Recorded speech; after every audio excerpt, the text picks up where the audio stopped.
ในปัจจุบันหลายแขวงได้จัดพิธีการทำลายยาเสพติดเพื่อต้อนรับวันแห่งชาติต้านยาเสพติดที่จะครบรอบ24 ปี Time to share D+ ผลิตภัณฑ์ปกป้องตับจากเครื่องดื่มแอลกอฮอล์สวัสดีท่านผู้ชมกลับมาพบกับรายการ Time to Share สำหรับพวกข่าวที่เราอยากจะนำเสนอในวันนี้ก็คือเกี่ยวข้องกับเรื่องของการจูดทำลายยาเสพติดเพราะว่าหลายคนน่าจะได้เห็นภาพที่ปรากฏในโซเชียลในรายวันที่ผ่านมาเรื่องของการจัดพิธีทำลายยาเสพติดซึ่งว่าเป็นล็อตใหญ่ที่เจ้าหน้าที่สามารถจับมาได้แล้วก็ยึดมาได้แล้วก็รวบรวมกันไว้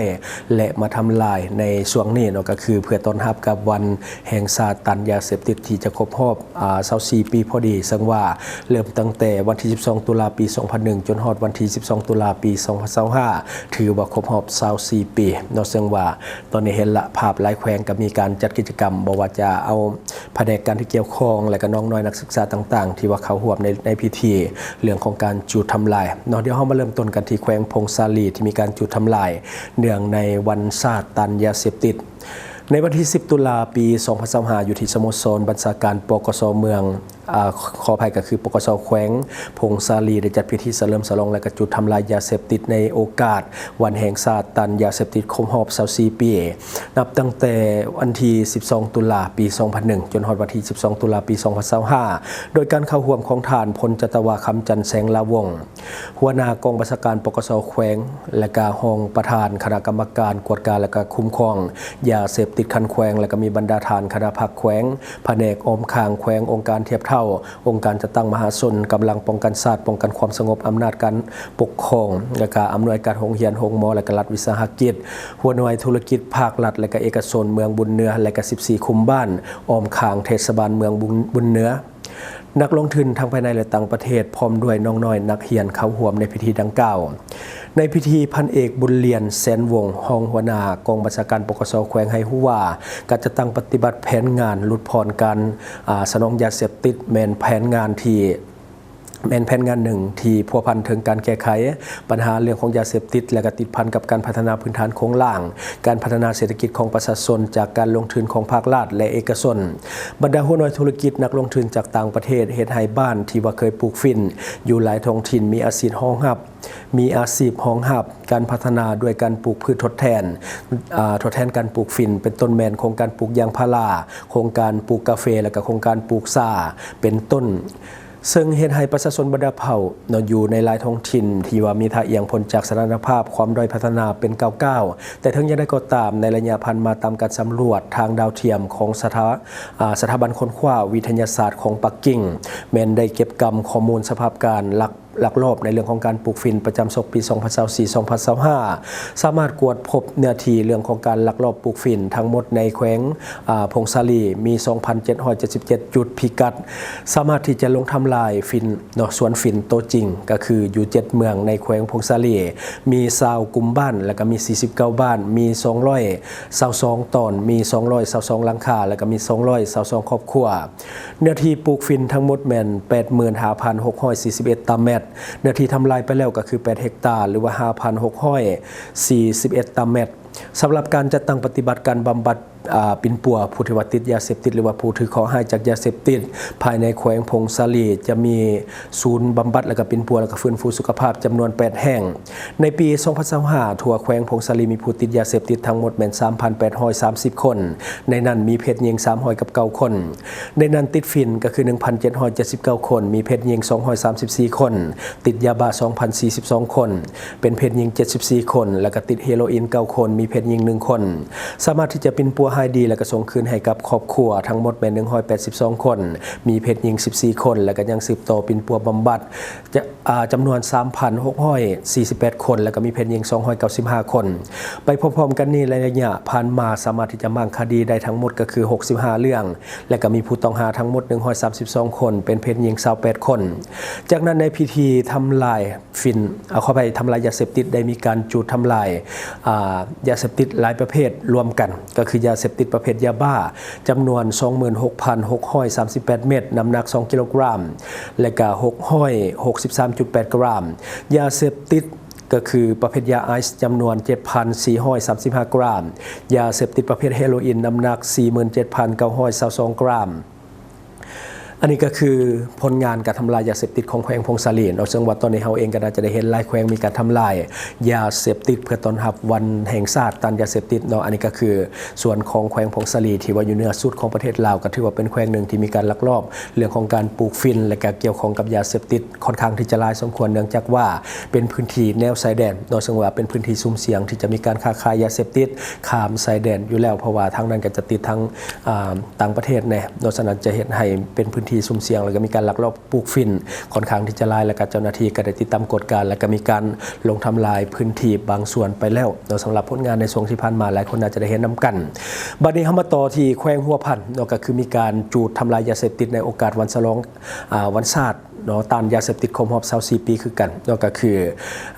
จัดพิธีในตอนเช้าของวันที่10ตุลา2024คือกันเนาะที่กองบัญชาการปกส.แขวงหัวพันได้จัดพิธีเฉลิมฉลองวันชาติต้านยาเสพติดครบรอบ24ปีและก็จุดทำลายยาเสพติดอยู่ที่แผนกสกัดกั้นและต้านอัคคีภัยปกส.แขวงเข้าร่วมมีท่านตรงลีเต้งกรรมการพรรคแขวงหัวหน้าคณะโฆษณาอบรมของแขวงหัวพันและพลจัตวาเพชรโซนอินสุพรรณกรรมการพรรคแขวงหัวหน้ากองบัญชาการปกส.แขวงหัวพันมีผู้ตั้งหน้าจากแผนกการออมข้างของแขวงและก็พนักงานราชการและก็น้องน้อยนักเรียนเข้าร่วมในพิธีดังกล่าว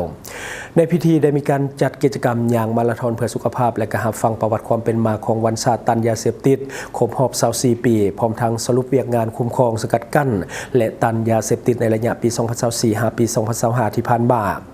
ทั่วแขวงหัวพันมีผู้ติดยาเสพติดทั้งหมด 5,356 คนเป็นเพศหญิง496 คนและก็ได้สุกโยให้ประชาชนปลูกกาแฟทดแทนการปลูกฝิ่นบ้านเป้าไม้ที่ว่ามีการให้ปลูกทดแทนก็คือมี158ครอบครัวมีเนื้อที่117เฮกตาร์และระยะ1ปีที่ผ่านมาสามารถที่จะมั่งคดียาเสพติดทั้งหมด151เรื่องและก็มีผู้ต้องหารวมกันทั้งหมด203คนเป็นเพศหญิง10คนคนต่างประเทศมี5คนและก็ยึดของกลางจำนวนหลายรายการคือนอกจากคือยาบ้า 28,679 เม็ดและก็เฮโรอีนจำนวน9แท่ง28ห่อยาฟิน3ห่อน้ำหนัก185.8 กรัมและก็ยาไอซ์1ห่อน้ำหนัก1กิโลกรัมยาอี1ถุงน้ำหนัก800 กรัมเคตามีน 1,371.1 กรัมยาสูบไฟฟ้า13หลอดและก็ใบกระท่อม14ธง18สุดน้ำหนัก 4,426.7 กรัมแทงแกนพินขออภัยแกนพิน1ธงเนาะแกนพิน1ธงน้ำหนัก470 กรัมและก็อาวุธเซิกประเภทปืน1กระบอกและก็อาวุธลาเนื้อ28กระบอกลูกกระสุน142ลูกและก็รถจักร76คันโทรศัพท์82เครื่องเงินกีบจำนวน 63,528,000 กีบและก็เงินดงของเวียดนามก็คือ 72,140,000 ดงเนาะแล้วก็อุปกรณ์เสพยา8ชุดใส่คอคำ1เซนและก็จักรซาตินสำหรับตัดไม้2เครื่อง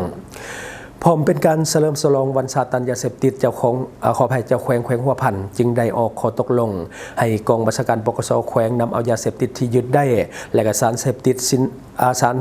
ารได้ตัดสินเนาะให้ใส่ได้อย่างเด็ดขาดแล้วเนาะออกมาจุดทำลายทิมเพื่อเป็นแบบอย่างแก่สังคมในการสกัดกั้นและก็ต้านยาเสพติดให้ลดลงซึ่งประกอบมีเฮโรอีน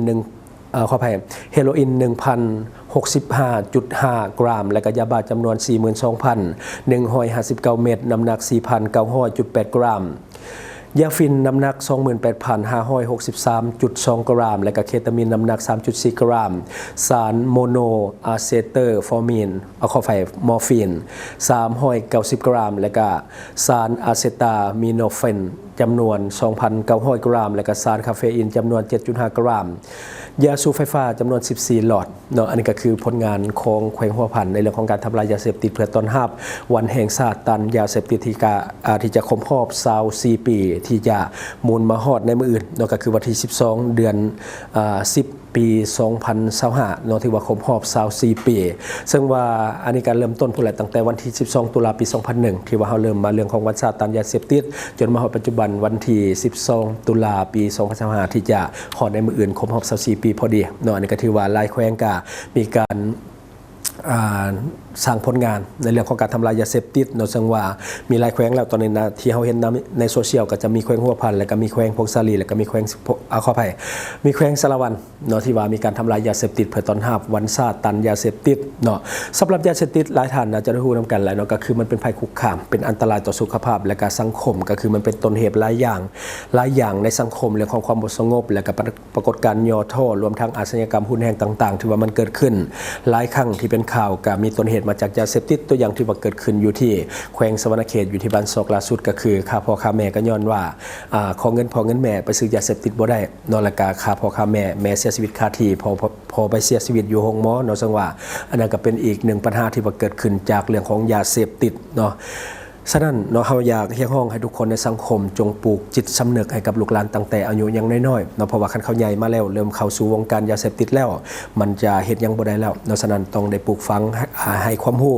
ให้ความเข้าใจกับเด็กน้อยตั้งแต่เนิ่นๆก็คือเขาเริ่มรู้จักความเริ่มสอนเริ่มให้เข้าใจแยกสิ่งที่ดีสิ่งที่บ่ดีสิ่งที่ควรเข้าใกล้และสิ่งที่ควรออกห่างเนาะเพื่อที่ว่ามันจะเป็นภูมิต้านทานให้กับเขาเจ้ากับการเติบใหญ่ในสังคมที่มันมีความสุ่มเสี่ยงเรื่องของยาเสพติดค่อนข้างที่จะหลายฉะนั้นถ้าว่าหาปลูกจิตสำนึกตั้งแต่ยังน้อยๆเขาเองก็จะมีภูมิคุ้มกันในตัวเขาเพราะว่าคนเป็นพ่อเป็นแม่บ่สามารถที่จะติดตามเขาได้ตลอด24ชั่วโมงเวลาเขาใหญ่ขึ้นมาเขามีชีวิตส่วนตัวเขามีสังคมเขามีหมู่คู่มีโอกาสที่เขาจะติดยาสูงแต่ถ้าว่าเขาจะมีภูมิคุ้มกันในตัวอยู่แล้วมันก็จะช่วยต้านได้ด้วยตัวเขาเองเนาะอันนี้ก็คือสิ่งที่เราเก็บมาเราสู่ฟังหวังว่าท่านจะได้รับสาระดีๆสำหรับท่านที่ว่าเบิ่งรายการเราอยู่คิดเห็นจะได้กับสิ่งที่ว่านำเสนอไปก็อย่าลืมฝากไว้ภายใต้คอมเมนต์ของเราและข้าพเจ้าจะเข้าไปอ่านด้วยตนเองขอขอบใจบริษัทเพชรสุขมิไซเจริญทรัพย์จำกัดผู้เดียวบริการก่อสร้างครบวงจรหับสำรวจพื้นที่ก่อสร้างและให้คำปรึกษาโครงการหับออกแบบโครงการต่างๆทั้งแบบ 2D และ 3D การบริการคิดไล่และการประเมินโครงการก่อสร้าง